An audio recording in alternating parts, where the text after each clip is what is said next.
Hola y bienvenidos una vez más a Historias con Té de Jazmín. Yo soy Jazmín y en esta ocasión te traigo una historia que es impactante. Esta historia tiene demasiadas curvas, por así decirlo. Haz de cuenta que empieza de una manera y crees que se cierra el caso y de repente algo pasa que cambia totalmente la historia. Misterio es demasiado fuerte, así es que si quieres saber la historia de Elaine O'Hara, me quieres acompañar en este recorrido, quédate, acomódate, agarra una bebida, agarra un tecito, un cafecito, agua, té, lo que más se te antoje, porque esta historia va a estar un poquito larga y acomódate y pon atención, porque alguna de las fechas puede que puedan confundirte, pero yo te voy a ir diciendo paso a paso más o menos para que no nos perdamos en el transcurso de la historia. Así es que comenzamos. Bueno, pues para empezar la historia de Elaine O'Hara tenemos que empezar con ella. ¿Quién era ella? Ella nació en Dublín el 17 de marzo de 1976. Ella estudió el colegio de secundaria en St. Joseph of Coney. Ella era una niña muy cercana a su padre. Desde muy pequeña ellos tenían una relación muy cercana. Ella era la consentida de papá, los ojitos de papá. Ella era amada por él. Tenían algo especial. Con su mamá era maestra de escuela de preschool, que sería como de escuela elemental, por así, no, ¿cómo le dicen? De escuela de primaria, de niños pequeñitos de primero, segundo año de primaria. Y ella creció viendo a su madre siendo maestra, educando a los niños y todo, y se le hacía la profesión más hermosa de todo el mundo. Se le hacía increíble que esos niños a esa edad pudieran aprender tanto, y de ahí como que se le volvió su pasión, como que ella nació con algo innato, un amor precioso hacia los niños, y ella desde muy temprana edad sabía o supo lo que ella quería hacer en el futuro, cuando creciera, ahora sí como quien dice. Un poquito más yendo a su historia, ella cuando fue a la high school, que sería la preparatoria, se sabe que ella sufrió de abuso, o sea, de bullying. No, por más que traté de encontrar de qué tipo de bullying sufría ella, no pude encontrar nada, pero lo que sí pude saber es que el bullying que ella sufrió en preparatoria nunca se lo comentó a sus papás, a pesar de que era muy cercana a su papá, a su papi, iba a decir, a su papá y a su mamá. No tuvo la confianza como para contarles que estaba sufriendo de bullying. Así es que toda esa etapa se la guardó para ella. Nadie supo y solo ella sabía lo que estaba pasando. Ella tuvo una gran amiga, una mejor amiga, como todos nosotros la tuvimos, a la que le comentaba todo, platicaba todo, iban a la escuela juntas. Pues sí, crecieron juntas. Pero a los 15 años su mejor amiga sufre un accidente de auto. Iba con sus papás, sufrieron un accidente y la niña muere. Así es que fue un golpe muy duro para Elaine. Nuestra Elaine de 15 años sufrió mucho, se puso triste de que su mejor amiga había fallecido. Así es que ella a esa edad, a los 15 años, empezó a lastimarse a sí misma, empezó a tener rasgos como de depresión, de quererse, pues sí, lastimar y todo eso, y no fue mejorando. Ella durante el curso de los 15 a los 16 años, ella iba por esos caminos, hasta que a los 16 años su mamá una vez entró al baño y la encontró en el piso tirada, y Elaine había tomado muchas pastillas para lastimarse a sí misma. Así es que su mamá tomó la difícil decisión de llevarla al hospital e internarla a un hospital mental. En ese hospital mental le recomendaron o la mandaron con un psiquiatra. Ese psiquiatra fue Anthony Clare.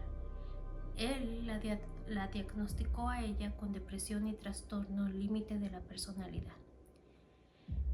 Ella, debido a ese diagnóstico, fue medicada con antidepresivos y también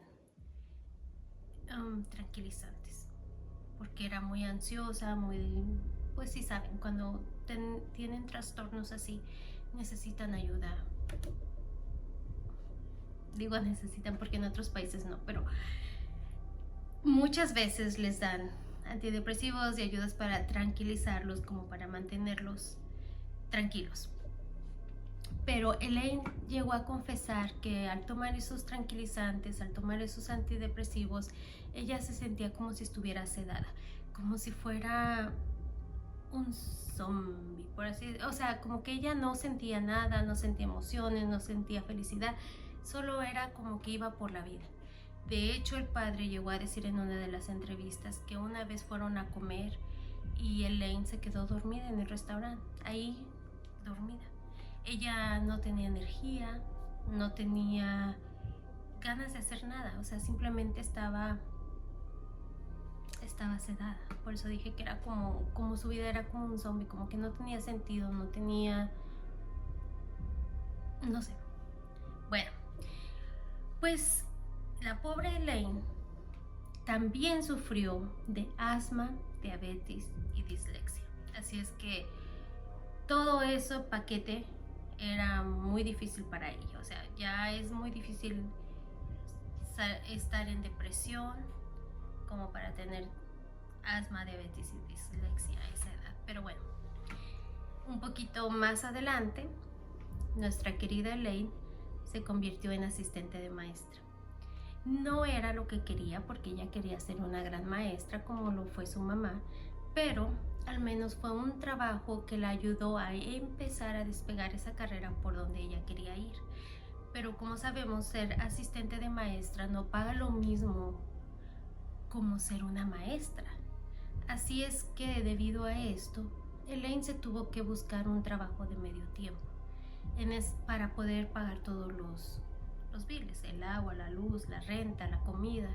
Así es que tenía su trabajo de asistente de maestra y un medio trabajo, pero ella no se daba por vencida en su sueño.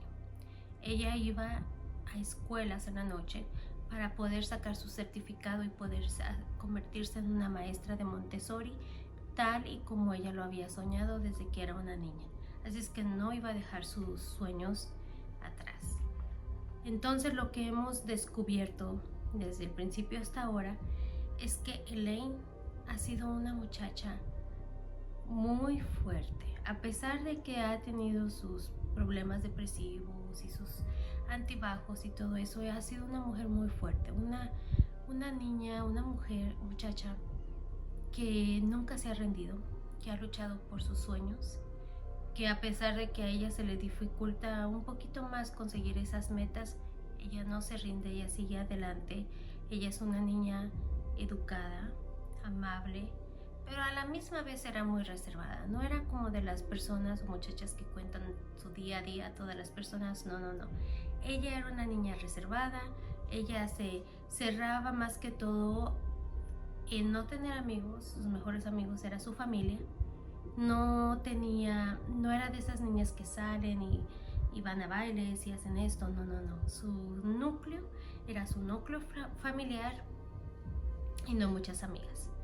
Así es que de aquí viajamos al 2002, cuando Elaine cumple sus 26 añitos de edad. En esa edad es cuando ella recibe una noticia que va a cambiar su vida, que fue la noticia de saber que su madre falleció. Ella se afectó demasiado al grado de que tuvo que volver a regresar al hospital mental donde la habían metido antes. Fue muy difícil perder a su madre, y en esta ocasión ella empezó a acercarse más a su psicólogo, a Anthony. Cuando la internaron, en esta ocasión ella empezó a hablar más sobre cómo se sentía en ese momento. Se sentía sola, se sentía triste, se sentía como en un abismo profundo. Pero a la misma vez, ella le llegó a confesar a este doctor, a Anthony, que ella tenía deseos o fantasías sexuales de sadomasoquismo. Ella decía que, o le confesó a Anthony, que ella soñaba o fantaseaba con tener intimidad sexual con dolor, ser amarrada. De hecho, llegó a confesarle que a ella le gustaría que la encerraran. Pero Anthony, más allá de decir que era como una atracción sexual, por así decirlo, no lo sé. Yo no estoy en ese mundo y se respeta mucho el que está en ese mundo, pero a lo poco que yo sé es que lo que ellos hacen es que debe ser consensuado, o sea que los dos personas tienen que querer hacer eso, pero él no miraba como que ella fuera parte de eso, sino que él vio que ella, más allá de querer ser sadomasoquismo, ella estaba obsesionada con la idea de ser lastimada, de ser amarrada, de ser encarcelada, por así decirlo, de ser puesta en lugares donde le fueran a causar dolor. Pero lo malo fue que al poco tiempo, bueno, pues ella sale, pasa esa época de su vida, le confiesa eso al doctor, sale. Y después, una vez de que sale, ella sufre varios atentados a sí misma, como que ella no se puede encontrar a mí misma. Ella trata de atentar con su propio bienestar. De hecho, era un día que era su cumpleaños. Su padre le festejó, estaba su hermana, estaban varias personas que pues la querían, la aman, eran parte de la familia. Y hubo una pequeña discusión entre ella y su padre, una diferencia. Ella se enoja, el papá la deja ir esperando de que ella se calme, que piense, que pues sí, que se relaje y después hablar las cosas bien, cuando estén los dos en un mejor humor. Pero la hermana no se queda no se queda tranquila. Va y checa a Elaine porque pues sabe que Elaine tiene rasgos de depresión y todo eso. Entonces va y la checa y se da cuenta de que su hermana ha tomado muchas pastillas. La encuentra en el piso la lleva de otra vez a este hospital mental. Ahí la vuelven a internar y ella pues se interna y sale y vuelve pues como a tener esperanza, a recuperarse entre medicamentos, su psicólogo, pláticas y todo, sale otra vez. Pero en el 2007 recibe una de las noticias más fuertes. O sea, primero fue su mamá y ahora recibe una más que también marca su vida. Su psiquiatra de 16 años falleció. Fue tan duro para ella recibir esa noticia, ya que por 16 años ella había encontrado a alguien con quien platicar, con quien hablar, con quien ser ella misma.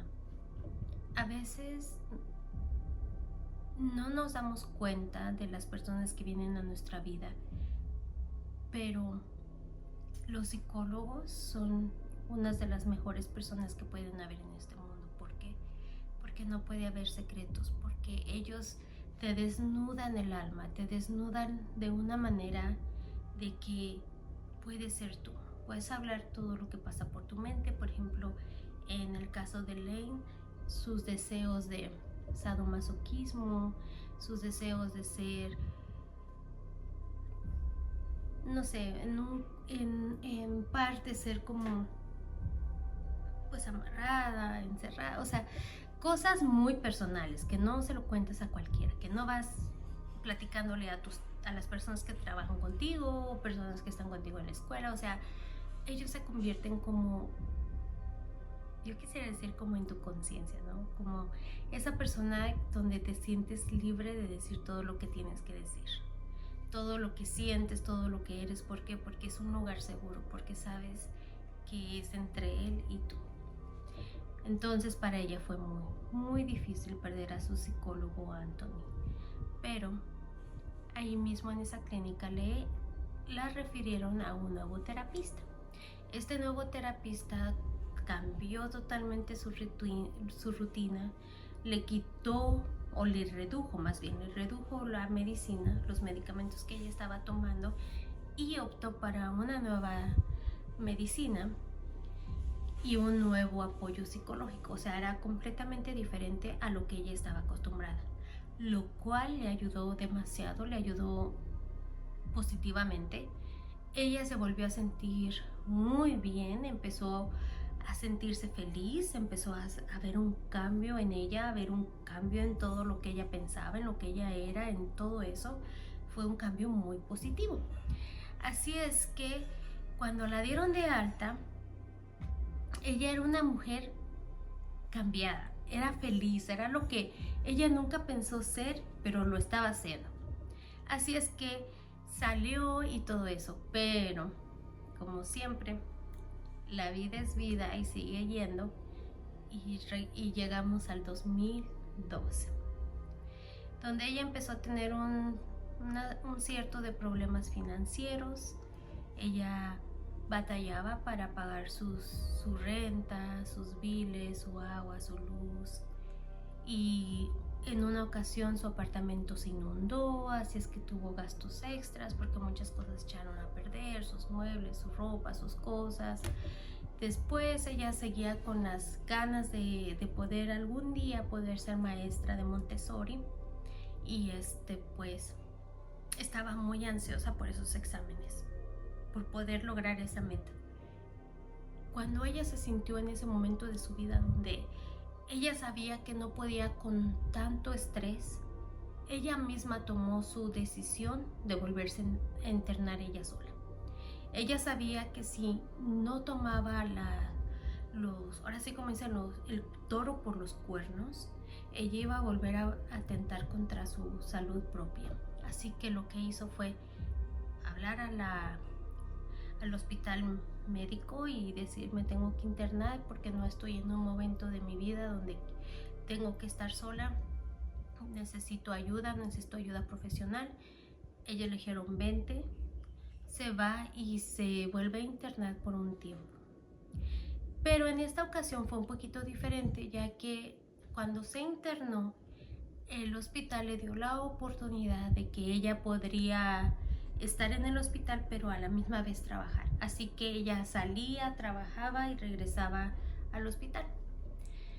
Así es que cuando el hospital se dio cuenta de que ella estaba en un buen lugar mentalmente, la dieron de alta, lo cual ella estaba súper feliz porque fue un día antes de que ella fuera a atender a un festival que se iba a celebrar en su ciudad.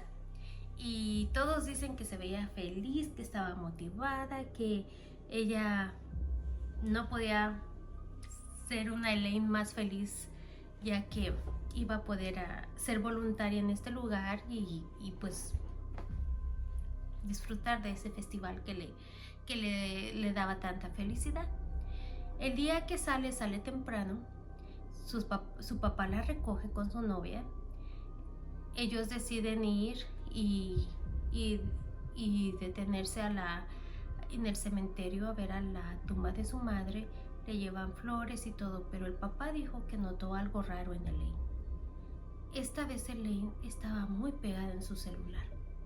El papá llegó a confesar de que en un momento como que hasta le causó un poquito de coraje, pero no le dijo nada. Simplemente como que le ocasionó algo así por dentro de que estamos en la tumba de tu mamá, deja el celular por un lado y muestra respeto. Pero no dijo nada, ya que acababa de salir y estaba feliz de que su hija estaba afuera. Pero notó eso. De ahí se fueron a la casa, convivieron, platicaron, tuvieron una cena, todo normal. Como eso de las 6 de la tarde, Elaine le dice a su papá que se tiene que ir, que se va a ir a descansar, ya que quiere estar fresca para el día siguiente, ya que estaba muy emocionada de asistir a ese evento. Su papá lo entendió completamente y dijo, si te tienes que ir, vete, está muy bien. Pero su mamá, la novia del papá, quedó de recogerla. Dijo, yo te puedo llevar al festival. Elaine tenía su propio carro, no necesitaba que nadie la llevara, pero ellos querían que ella se sintiera acompañada, que se sintiera llena de amor, ya que sabían que no había pasado por una etapa muy buena y querían que Elaine no se sintiera sola, que supiera que ellos estaban ahí para ella. Así es que le dijo Elaine, ok, sí, perfecto, yo te espero mañana. Entonces Elaine se va a su casa. A eso de las 9 de la noche por ahí, la novia del padre le manda un mensaje a Elaine y le dice, ok, te veo mañana a las 7:15 a.m. Pero Elaine ya no contestó. A lo que a la novia del papá no se le hizo rara, ya que Elaine había dicho claramente que se iba temprano porque quería llegar a su casa, descansar, dormirse y estar fresca para el día siguiente. Así es que al día siguiente ella llega al departamento de Elaine, se detiene en su departamento, pero por azares del destino se levanta tarde. Así es que llega tarde y está esperando. Ve que no sale Elaine de su departamento, decide bajarse del carro, va y le toca el timbre. No hay respuesta de Elaine. Le empieza a llamar y a llamar. No hay respuesta de Elaine. Le empieza a mandar mensajes. Elaine no le contesta y de repente dice, ok, yo creo que está bien dormida. Y entonces empieza como a pegarle más fuerte a la puerta y no hay reacción de Elaine, no hay respuesta de Elaine. Entonces lo que ella hace es decide irse. ¿Por qué? Porque ya se había levantado tarde, ya había gastado tiempo en tocarle el timbre, llamarle, mandarle mensajes, tocarle a la puerta, y ella dijo, ya no puedo esperar más. Le llama al papá de Elaine y le dice, oye, vine a ver a Elaine, la vine a recoger, me levanté tarde, pero no me contesta llamadas, no me contesta mensajes, le toqué el timbre, le toqué la casa, no me abre. Y dijo él, no te preocupes. Él empieza a mandarle mensajes. Empieza a mandar mensajes a Elaine y decirle, hey, ¿estás bien? Fuiste al festival. Y hasta en uno de esos mensajes, por broma o por lo que sea, le llegó a decir, ¿are you okay? ¿Estás bien? ¿Todavía estás viva? O sea, como en tonito de broma, pero a la misma vez. No hubo respuesta. Así es que esa noche el papá no se preocupó mucho. Dijo, a lo mejor ella agarró su propio carro, a lo mejor ella decidió irse al festival y nada, está en el festival, está ocupada, está pasándosela súper bien en el festival. Al día siguiente el papá vuelve a ir y le toca la puerta, igualmente no hay respuesta, no le respondió ningún mensaje, no le respondió nada. Así es que ya en su último atento, él agarra una copia de la llave del departamento que tiene de Elaine. No la había querido usar antes, ya que por respeto a Elaine y a su privacidad, pues no se veía bien que le abriera el departamento y fuera a entrar. Pero ya a estas alturas, ya que había pasado un buen tiempo, dijo, ok, tengo que ver qué está pasando. Y también por su historial médico, que sabemos que ella hay veces que atenta contra su propio bienestar. Así es que él entra al departamento de Elaine y se da cuenta que todo está normal, como si Elaine hubiera decidido salir. No hay muestras de desorden, no hay muestras de que alguien haya entrado y querer robarla, no hay nada fuera de su lugar. Lo único que sí se dio cuenta que había era que su celular, que era un iPhone, estaba cargándose en la cocina, lo cual se le hizo muy raro, ya que Elaine nunca saldría sin su celular, como cualquiera de nosotros. Necesitamos el celular para comunicarnos con la vida. Pero dijo, bueno, a lo mejor se levantó tarde, a lo mejor salió, a lo mejor se le olvidó. O sea, como que no quiso preocuparse más de lo que no fuera. Pero al ver que transcurrían las horas y que Elaine no escuchaba nada de Elaine, entonces dijo, ok, es hora de ir a la policía. Entonces fue a la policía y la reportó como desaparecida. Les contó toda la historia de Elaine, cómo Elaine tenía problemas de depresión, cómo ella acababa de salir de este centro mental, de este hospital mental, y los policías como que empezaron la búsqueda más rápido, porque sabían que era una mujer que corría riesgo. Así es que empiezan a buscarla en lugares donde ella usualmente estaría o que visitaba. Fueron a parques, fueron al hospital mental, fueron al trabajo, fueron a lugares y pues nadie la había visto. Entonces el esposo de la hija él también, o sea, todos estaban buscando, todos. Él se le ocurrió ir al panteón donde estaba la mamá de Elaine enterrada. Y él vio el carro de Elaine. Entonces se lo comunicó y empezaron a buscar más en esa área. Pensaron que después de ver a su papá y todo eso, fue a ver a su mamá una vez más. No sé, como que le había causado un poco de nostalgia. Así es que van y buscan toda esa área y pues no hay nada. Pero después llegan a un parque que está cerca de ahí, que se llama Shanganang. Y ahí empiezan a interrogar a personas que son como regulares, por así decirlo, que van y corren todos los días o caminan o sacan a sus perros. Y hay una persona que dijo haber visto a Elaine. Él confesó que la vez que vio a Elaine, ella estaba buscando por direcciones. Ella estaba buscando un puente y él le dijo cómo llegar ahí. Pero él dijo que Elaine se veía como alejada del mundo, como que está ahí en presencia, pero como que no estaba ahí. No sé, era algo difícil de explicar. Dice que le dijo cómo llegar a ese puente y todo eso, ella se fue. Él siguió su caminata y todo, dijo que la volvió a ver una segunda vez en el puente, que hasta pensó en decirle, ay, me da gusto que encontraste el puente, pero se detuvo, porque ya que la veía como distanciada, como diferente. Él siguió con su vida y fue la última vez que se fue, que alguien vio con vida a Elaine.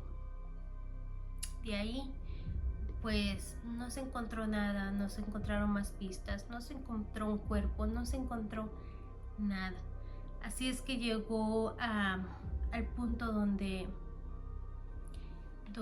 se empezó a congelar su caso, donde ya no surgía nada nuevo, ya no pasaba nada nuevo, solo sabían que sufría de depresión, de ansiedad y pues la policía llegó a decir, a lo mejor esta vez ella fue a ver a su madre, le dio mucha tristeza y atentó contra ella misma, y como que se congeló el caso, como que ahí quedó todo. El padre, la hermana y los familiares se resignaron porque también sabían un poquito de su vida, de lo que ella pasaba, de cómo reaccionaba, de todo esto. Así es que como que dijeron, ok, a lo mejor Elaine, aquí ella decidió venir, ver a su madre una vez más y atentar contra su propio bienestar, y es lo que es, como que se resignaron. Pero aquí empieza la primera vuelta. Llegamos a un año después, al 10 de septiembre del 2013, cuando algunos pescadores, William Fagan, su hermano y otra persona, estaban pescando en Bartire, cerca de Ranwood, en el condado de Wicklow. Ellos estaban pescando, como a ellos era su pasión pescar, y de repente ven algo brillar en el agua. Como siempre les dio curiosidad, dijo, ¿qué es eso? Vamos a ver qué es eso. Entonces empezaron a buscar, empezaron a agarrarlo y agarraron una cosa que brillaba en el agua. Cuando lo abrieron, cuando lo agarraron, se dieron cuenta que era una maleta. Y en esa maleta contenían objetos, que era había esposas, que era lo que brillaba en el agua, una mordaza con una bola, y había como ataduras y otros artefactos para que amarrar los pies. Entonces, pues esos tres muchachos dijeron, hay que dejarlo ahí, como que alguien vino aquí, se la pasó muy bien y después se deshicieron de las cosas. Entonces como que no le dieron mucho que pensar y dejaron ahí la maleta. Pero hubo uno de ellos que no dejó de pensar en esos artículos, que era William. Toda la noche se fue y pensó, ¿por qué tirarían algo así? ¿Por qué en el agua y por qué allí? Entonces, al día siguiente, él decide ir al lugar donde encontraron esa maleta y esos artefactos, agarra las cosas y las lleva a la policía, lo cual la policía lo agradeció y dijo que había hecho lo correcto. Entonces, en la policía pensaron exactamente lo mismo, alguien se deshizo de esas cosas, de sus artefactos, y pues hay que ponerlos en un estante y dejarlos ahí por un lado. Pero un policía como que dijo, esto no es normal. ¿Por qué alguien haría eso? ¿Por qué alguien se quisiera deshacer de esos utensilios? Porque honestamente eso no es barato. No es algo que cualquier persona compra o lo agarra y después dice, ya no lo quiero, y lo tira en el fondo del mar. Así es que al día siguiente ese policía va y busca esa área, pero no encuentra nada, ya que al día siguiente el agua estaba lodosa, como llena, como sucia, de modo de que si tú pusieras tu mano en el agua, así poquito, no podías ni ver tu propia mano. ¿Por qué? Porque el agua estaba sucia, estaba llena de lodo. Así es que él dijo, bueno, ya regresaré otro día, y se fue y todo. De aquí llegamos al 13 de septiembre del 2013. En las afueras de Dublín había una mujer que entrenaba perros. Su nombre es Magali Burnett. Ella entrenaba a esos perros y, como de regalito, llevaba a los perros a una área, a un terreno que era alejado.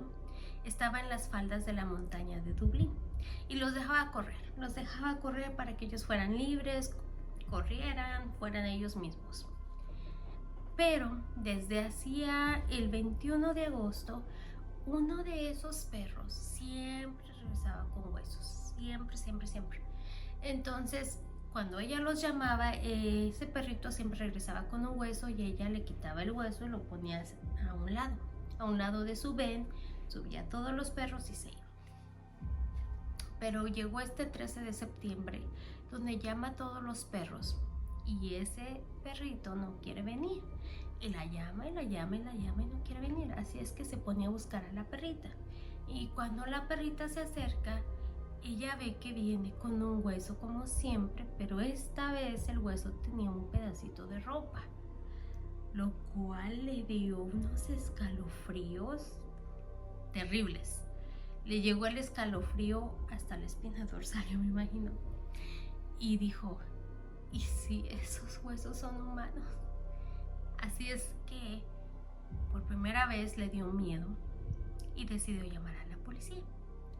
Llama a la policía viene y efectivamente se dan cuenta de que esos huesos eran humanos. En esos huesos ellos encontraron restos de una caja torácica y una mandíbula. Encontraron el 65% de un esqueleto completo. Lógicamente que muchos huesos fueron perdidos, ya que los encontraron roídos por otros animales y pues lógicamente el perrito pues los iba trayendo y todo eso. Pero ese cuerpo fue mandado a examinar y gracias a los registros dentales, porque encontraron una mandíbula, los registros de ADN regresaron como Elaine O'Hara. Pero, ok, esto pasó el 13, ok, el día 10 de septiembre encuentran esas cosas tiradas, que absolutamente nada que ver, supuestamente. El día 13 se encuentra esto, ¿verdad? Pero el día 16 de septiembre, este policía que no se quedó con las ganas de saber qué estaba pasando, James O'Donoghue, él regresó al lugar y encontró más esposas, encontró una máscara de cuero, encontró un cuchillo, un inhalador y una cadena con de esas cadenas que les ponen aquí en el cuello y así. Bueno, entonces, y encontró unas llaves. Pero de todos estos artefactos, lo que más le llamó la atención a este oficial fueron las llaves. ¿Por qué? Porque esas llaves contenían una tarjeta de fidelidad a una de las tiendas de ahí.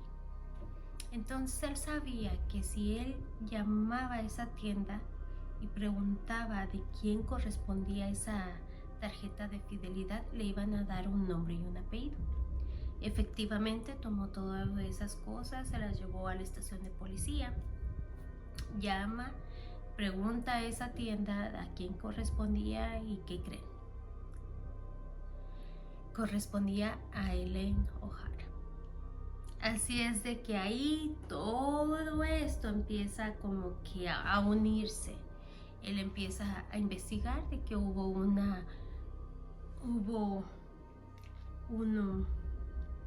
la reportaron como desaparecida. Se encontraron esos huesos y ahora él había encontrado en otro lugar, o sea, completamente, estaban como distanciados.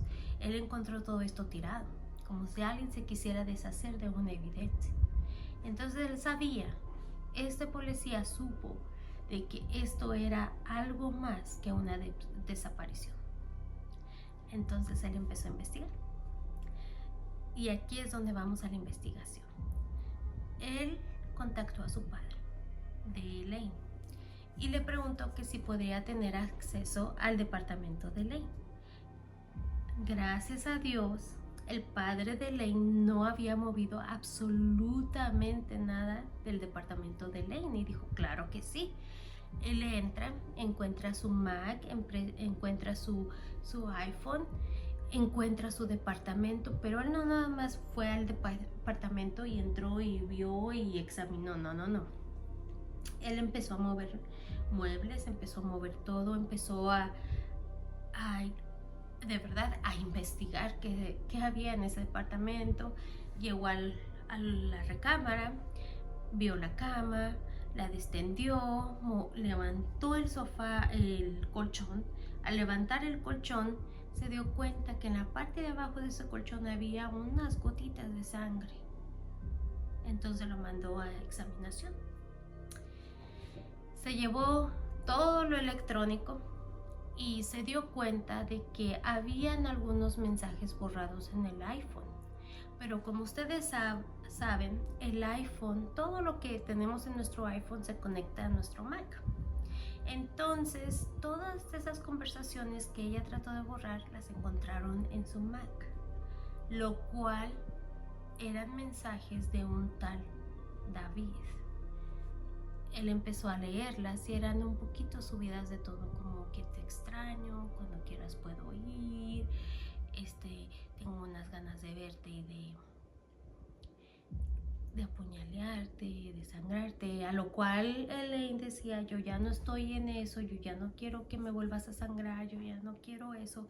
O sea, se veía como que Elaine había sido parte o partícipe de esas prácticas, pero ella ya no lo quería, ella se quería alejar de ese mundo. Cuando él mandó ese colchón a examinar, se dieron cuenta que no solo la sangre pertenecía a Elaine O'Hara, sino que también había residuos de semen, pero no sabían a quién pertenecían. Bueno, pues entonces ellos empezaron a leer todos los mensajes que pudieron encontrar en su iPhone y en su computadora y todo esto. Pero ese policía no se quedó con las ganas, dijo, debe de haber algo más, tenemos que regresar. Regresaron a los pocos días a ese lugar donde ellos habían encontrado toda esta evidencia. Y para su fortuna encontraron más cosas. Encontraron teléfonos móvil Nokia que habían estado debajo del agua por más de un año. Encontraron 2 baterías de teléfono móvil, encontraron unas gafas de sol y una mochila. El número de la montadura de las gafas y la prescripción coincidían con los registros de Elaine O'Hara. Así es que ahí mismo tenían más evidencia. Al ellos ver todos estos mensajes de David y todo eso, empezaron a investigar quién era David, pero se dieron cuenta de que venía de un teléfono que había sido comprado con una información falsa. Entonces este policía dijo, vamos a ver esos teléfonos Nokia que encontramos en el agua. Los pusieron a secar y OMG, o sea, esos teléfonos Nokia que habían estado en el agua por más de un año resucitaron, literalmente resucitaron, encendieron y dieron información. Eran 2 teléfonos. Uno pertenecía a un contacto, solo tenían un contacto, los 2 teléfonos solo tenían uno. Uno tenía uno que decía MSTR, que era como Master, o sea, no tenía la A ni la E. Y el otro teléfono pertenecía a Slave, pero igualmente no tenía el A y la I, solo era SLVR, Slave. Y hace cuenta que en esos 2 teléfonos solo ese contacto tenían uno al otro. Entonces, como prendieron, empezaron a leer todas esas mensajes, comunicaciones que ellos tenían entre ellos. Y eran una cosa terrible. O sea, como que quiero cortarte, quiero verte sangrar, quiero enterrarte el cuchillo mientras hagamos el amor. O sea, cosas terribles. Pero los policías no sabían en este momento si David era Master o cómo relacionarlo, cómo encontrarlo. Así es que aquí empezó una búsqueda. Ellos, al encontrar la laptop de ella, se dieron cuenta de que ella buscaba o era parte de algunos websites que eran de sadomasoquismo. Ella se llamaba, en algunos de ellos se llamaban Help Me to Learn, y encontraron más bien que ella tenía contacto con más de 8 personas. Así es que a esas 8 personas ellos fueron y contactaron y los interrogaron, pero todos ellos fueron descartados, ya que confesaron de que sí hablaron con ella, si tuvieron conversaciones, se vieron en ese grupo de internet de sadomasoquismo, pero que la dejaban siempre que se daban cuenta de que ella era más intensa, por así decirlo, y ellos no estaban en ese nivel de intensidad. Pero siempre les quedó uno, que era Architecto 72, pero no sabían quién era.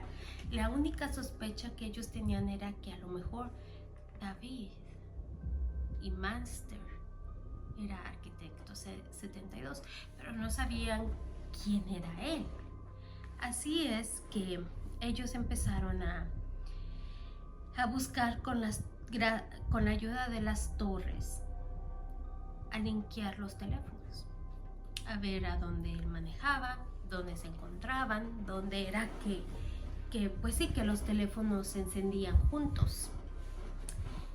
Y empezaron a leer todos y cada uno de los mensajes que ellos pudieron encontrar en el Mac, que era David, ya que se contaban historias muy personales. Por ejemplo, en una de esas conversaciones, él le llegó a decir que estaba a punto de tener a su segunda niña, y ella le preguntaba, él le dijo, ¿ya nació tu nena?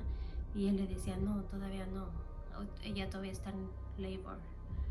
Y en otra ocasión tuvieron una conversación de que ella le preguntó, ¿cómo va tu fin de semana? Y él le dijo, ay, va terrible porque estoy aquí en el concurso de aviones y no me está yendo muy bien.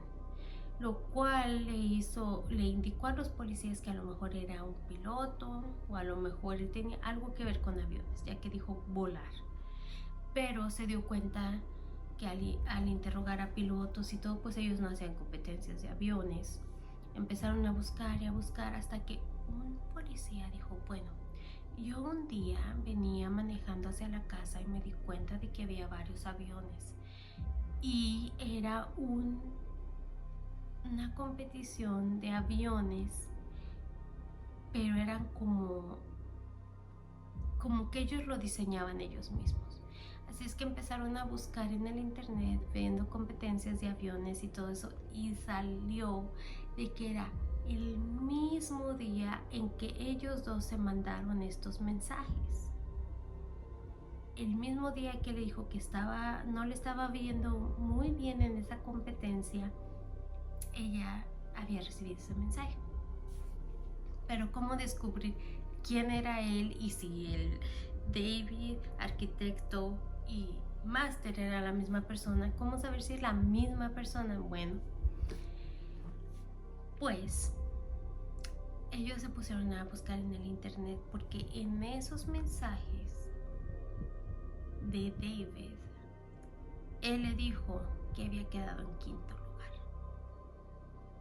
Entonces se dieron cuenta de que el quinto lugar era nada más y nada menos que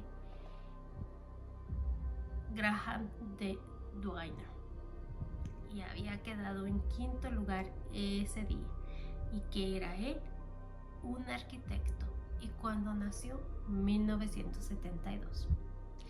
Pero esto era solamente evidencia circunstancial, no podían probar que era verdad. Para eso sirvieron los Nokia, ya que Master y Slave siempre se veían juntos. Así es que empezaron a rastrear todas las veces que esos dos teléfonos se encendían y siempre estaban juntos. Y también se empezaron a investigar las conversaciones y empezaron a ver las cámaras de video que apuntaban a la casa de Lane. Vieron meses y meses y meses de grabación para poder encontrarle una cara a Arquitecto 72. Este hombre que venía a visitar a Lane siempre ocultaba su cara al pasar por las cámaras, pero hubo solo una toma donde ellos dos venían platicando, y por el sazón de la conversación, a Arquitecto 72 se le olvidó esconder su cara, y voilà, ahí salió Graham Dwiner. Así es que se ponen a vigilarlo, pero por tristeza no les da nada de pistas, ya que este hombre era un arquitecto. Él era un hombre muy, ¿cómo se puede decir? Pues tenía una carrera muy buena, le iba muy bien, y él solamente iba de su casa al trabajo, de su casa al trabajo.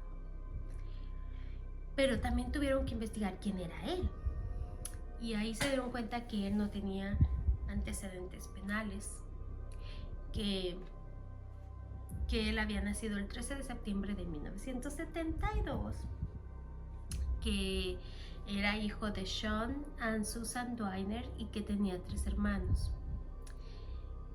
Él estudió arquitectura en el Instituto Tecnológico de Dublín, en Bolton Street.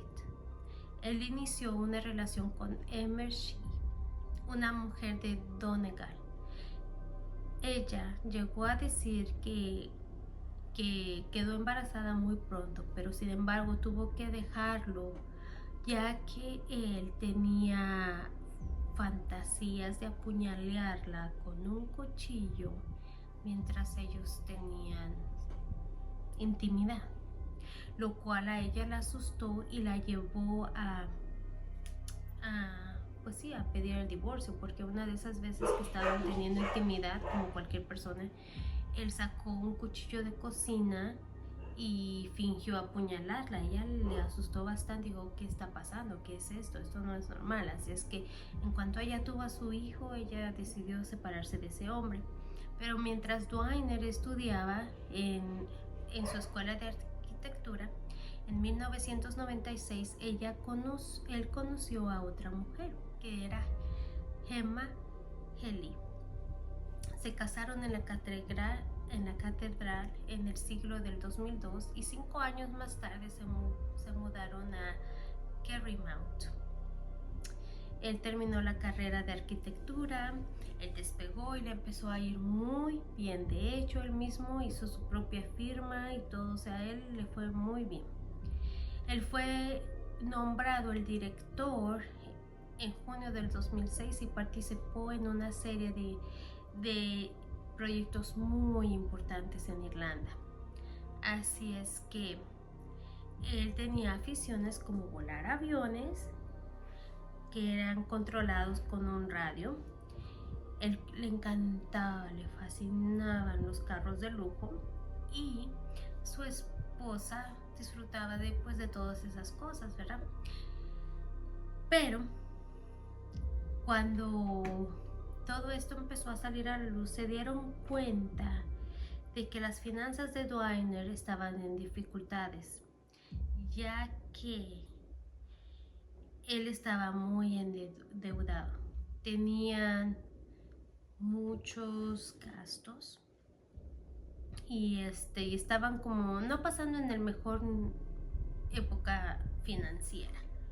Pero bueno, regresando con la historia, se dieron cuenta de que él era el tipo que estaban buscando. Pero ¿cómo sacar toda esta evidencia en un juicio? Esa era la cosa. ¿Cómo presentarlo en un juicio para que él pudiera ser condenado?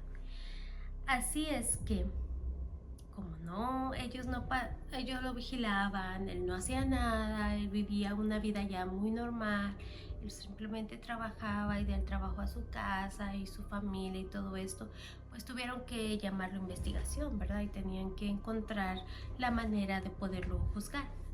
Así es que ellos, pues, le dijeron la verdad.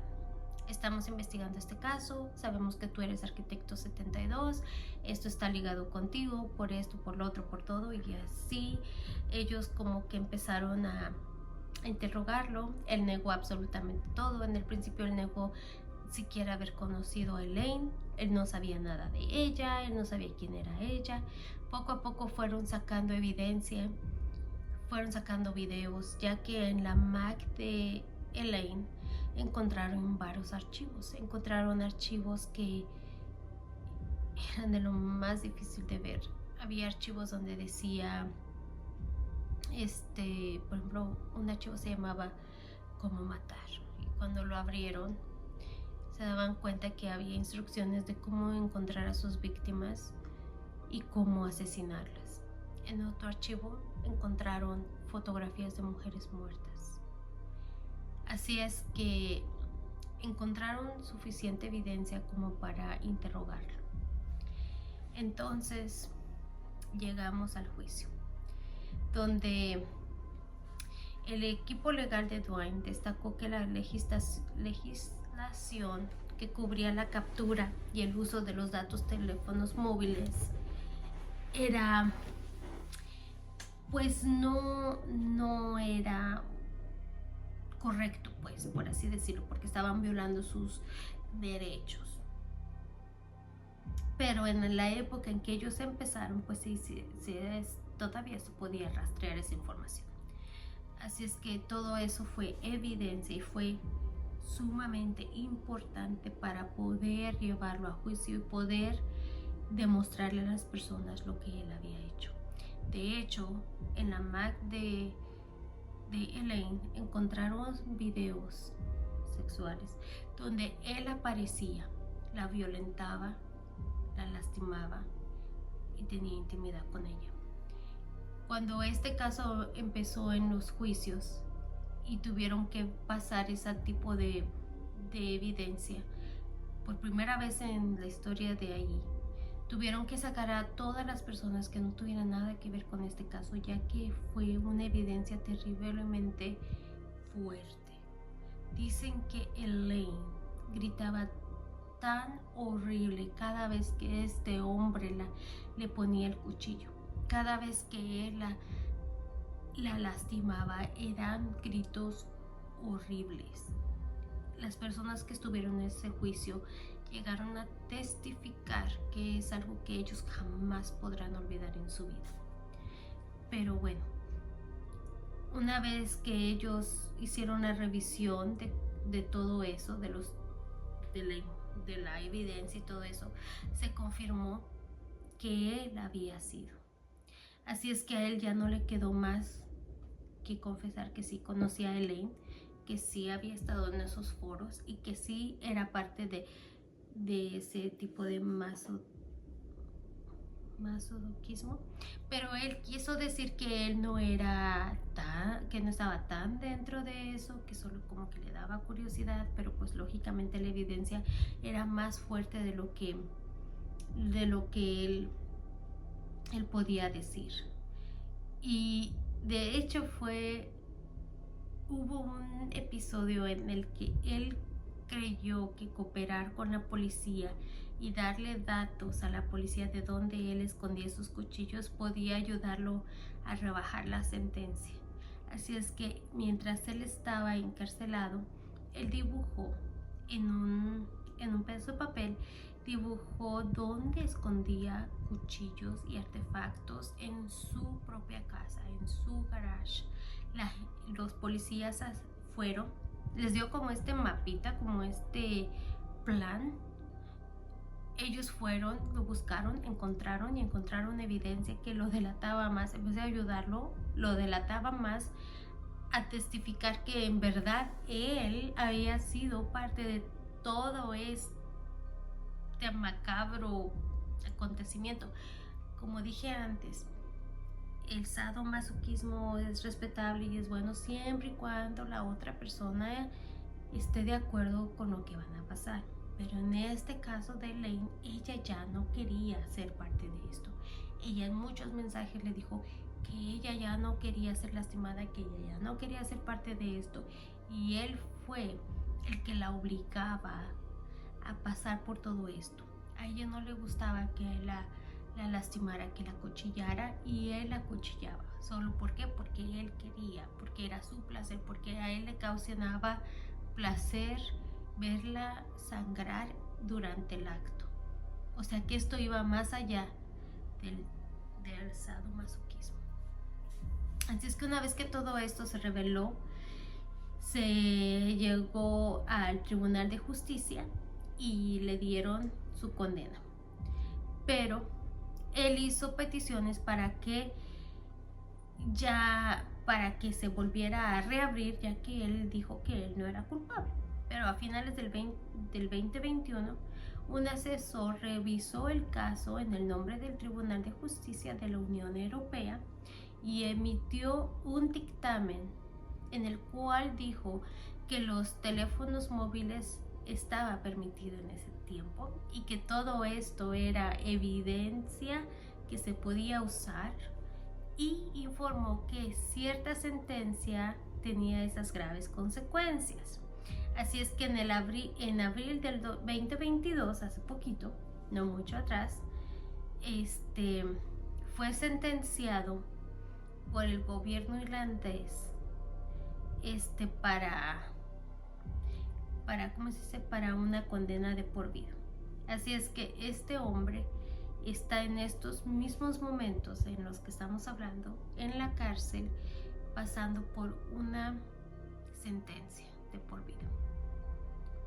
Que si no hubiera sido gracias a detallitos que fueron saliendo poco a poco, todo hubiera terminado sin siquiera saber qué le pasó a la pobre Elaine. Si me lo preguntas a mí, yo siento que Elaine quería contar su historia. Yo siento que por alguna razón salieron todos esos huesos, salieron todas esas cosas debajo del agua para ella poder contar su historia y poder investigar y poder llegar a esta persona que le quitó la vida a ella tan pronto.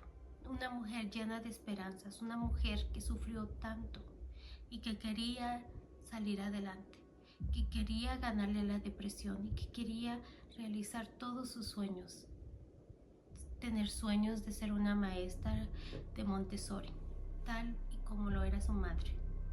Una persona que no se rendía a pesar de todo y que trataba de alejarse de todo ese mundo que sí le afectaba, pero ya quería alejarse. Como ella le dijo varias veces a él, ya no quiero ser parte de esto. Yo siento que ella misma quiso que su historia se contara. Así es que, ¿qué les pareció esta historia? Llena de vueltas, de misterio. Es increíble. A mí se me hizo increíble cómo fue saliendo todo poco a poco, ya que su papá, su familia, todos se habían hecho a la idea de que a lo mejor Elaine se había quitado la vida por ella misma, porque pues ella tenía tendencias, y que poco a poco se fuera desmenuzando esta historia hasta llegar a un arquitecto, a una persona que era sumamente respetada, admirada, una familia normal, una esposa, 2 hijos, una vida entre paréntesis aburrida, que solo iba, trabajaba, venía, comía, pasaba tiempo con sus hijos, y descubrir que tenía un lado muy oscuro se me hizo una historia muy impactante. Pero ahora te toca a ti. ¿Tú qué piensas? ¿Qué opinas sobre esta historia? Déjame en los comentarios si me faltó algo por agregar, si me faltaron cosas por investigar. Y espero que te haya gustado esta historia y nos vemos en el próximo. Bye.